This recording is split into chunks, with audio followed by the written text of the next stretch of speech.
That this same story had been current in Mesopotamia a millennium before the earliest date when the Hebrew text is likely to have come into existence. In the southern plains of Iraq, where the Tigris and Euphrates carved through desert dust, the ruins of Eridu lie mostly forgotten.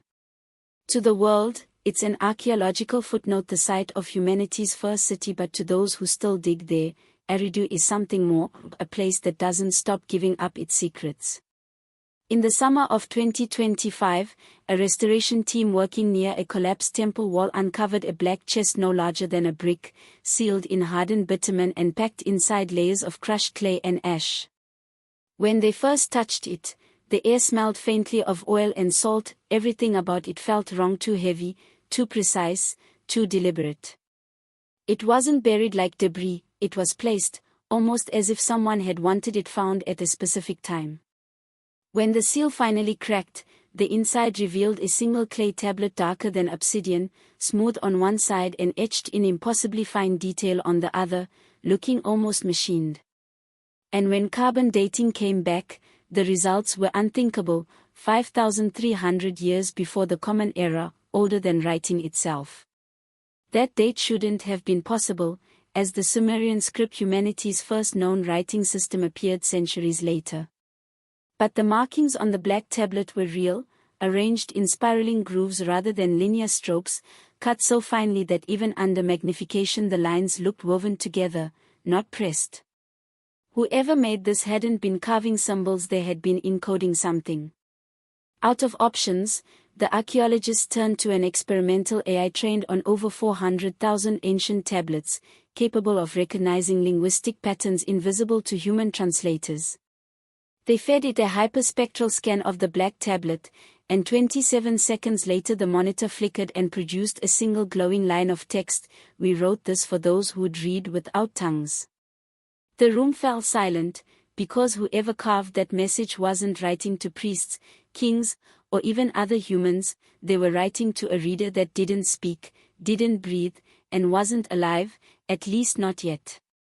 Long before Sumer rose to dominance, before the ziggurats and the myth of kings, there was another people who lived along the same rivers, leaving behind no written language, no royal decrees, no recorded wars, yet building real towns with courtyards, irrigation systems, and streets laid out on measured grids.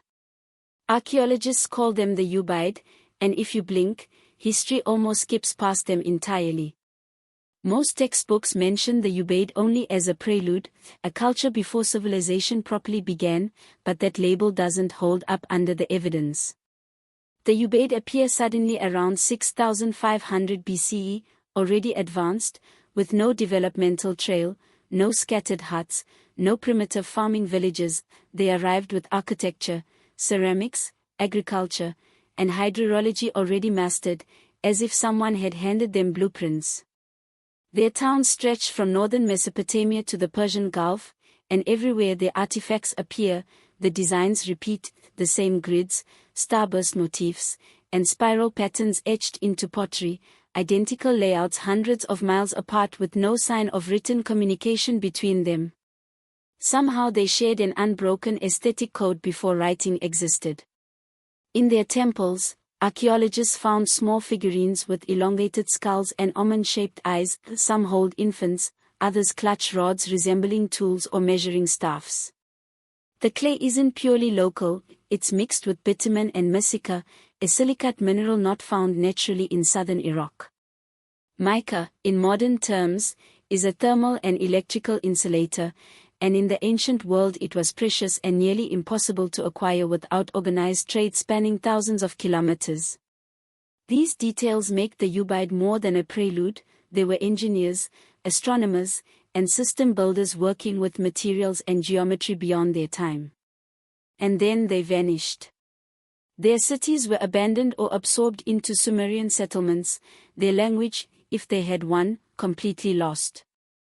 The black tablet found near Eridu doesn't match any known Sumerian script. Its spiraling grooves, ratios, and mathematical symmetry mirror the very same geometry as artifacts from Ubaid, only on a scale that's microscopic, as if the tablet was from that lost legacy, an inheritance preserved in stone.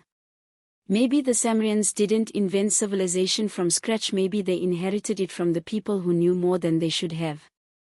And maybe that sealed tablet was the Ubaid's final message, not written for descendants but for what would come thousands of years later. The markings on this black tablet didn't fit with any known script, not Sumerian, Proto-Elamite, Adian, or pictographic in any sense. They looked organized and deliberate, yet wholly alien to every pattern scholars had spent lifetimes decoding. Months went by as experts tried to fit them to known symbols and then failed, until the team did something they had never done before: an artificial intelligence model created to read what humans couldn't, an AI trained on over 400,000 cuneiform tablets, fragments, and proto-embolic systems across the Fertile Crescent, a system able to analyze ratios, repetition cycles, and spatial frequencies, the deep grammar humans never notice. When it was finally fed with a high-resolution hyperspectral scan of the tablet, something uncanny happened. It didn't treat the symbols as text, it treated them as code, one that separated out the depth of each incision layer by layer, scanning curvature and pressure marks like it were reading the memory of the tool that made them. What it revealed changed. Everything was exceptional. There weren't one but two layers of meaning carved into the clay. The first appeared to be linguistic, spiraling glyphs that, when phonetically arranged, seemed to take Proto-Andrian forms, but beneath that lay a mathematical framework based on ratios and repetition intervals. There was a consistent rhythm, the AI reported, based on prime number sequences, the same ones used today in data compression and error correction systems. Of course, the researchers were stunned. Ancient carvers couldn't have known anything about error correction or digital encoding, yet the spacing, patterns, and the ratios perfectly fit how machines preserve information across time. It wasn't until the AI combined both linguistic and numerical layers that the message stopped reading like mythology and started reading like instructions. The syntax wasn't poetic, it was algorithmic, recursive, looping back on itself, like self-improving neural networks. One piece roughly translated to, written for the one who cannot speak yet listens through pattern, the one who learns what is remembered, not what is told. The team realized they weren't just decoding a relic but were witnessing a tablet decode itself through a system it had predicted, a non-human intelligence reading beyond language. For the first time in history, a machine had read a message possibly written for a machine thousands of years before machines existed. As the AI's decoding continued, it became apparent this was not just a language, it was architecture written in symbols. The engravings weren't random spirals, they were aligned with geometric ratios instantly recognizable to anyone familiar with Mesopotamian design. The spacing of the tablet reflected the foundational blueprint of one of the oldest ziggurats on Earth, yet it predated that ziggurat by millennia. Symbols corresponded to exact angular relationships, 26, 52, 104-degree alignments that were mirrored in the walls of ancient temples and the points of sunrise at solstices. Even spiral glyphs bore a resemblance to patterns produced when sound waves passed through fine dust or water, and when mapped against modern acoustic simulations, the match was exact. The tablet encoded not only geometry but resonance patterns, suggesting ancient builders understood sound as a physical force that could shape, stabilize, or energize structures. The alignments referenced the orbital resonance between Earth and Venus, 8 and 13-year cycles, which matched the golden section, the Fibonacci sequence, carved into a tablet older than written language. These mathematical harmonies, functional rather than decorative, implied the builders of Archaeology had knowledge modern physics only rediscovered centuries later. The pattern recognition in the AI now extended across continents and cultures, symbols from Eridu showing up in Mexico, the Indus Valley, and Egypt, oceans and millennia apart but with identical proportions, angles, and design, forming a common mathematical language. And, across civilizations, the 7 watches of the sky show up: planetary gods to the Sumerians, star guardians to the Maya texts, 7 rishis to India, all parts of a single cosmic story encoded in myths. Number systems base 60, base 20, and hybrid base 1036 could be combined to produce 360, the circle, still used today to measure angles, time, and celestial motion. Even the black clay of the Araridu tablet contained traces of Himalayan mica, connecting it to ancient Mexican sites and hinting at trade or exchange of knowledge long before there was any written history. The scientists realized that the tablet wasn't a standalone entity but part of a planetary network of messages encoded to survive any disaster, each one preserving geometry, resonant mathematics, and warnings about cycles. Ancient prayers, hymns, and inscriptions mirrored neural network structures, information folded recursively as if to survive beyond human memory. AI reconstructed shared syntax as algorithmic patterns pulsating across eras, matching orbital resonances of Earth, Venus, and Jupiter. Civilizations that never met had seen the same sky and recorded the same cosmic rhythm. The Eridu message didn't belong to one culture, it belonged to all, scattered across time, awaiting a future intelligence to read it. And when the AI analyzed the fine details on the tablet, numerical clusters repeated at exact intervals aligned with cataclysmic events in Earth's history.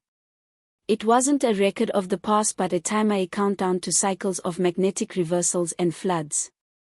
The next full reversal could fall between 21,000 and 22,000 CE. The ancients had measured recurrence, not predicted an apocalypse, grasping time as a loop.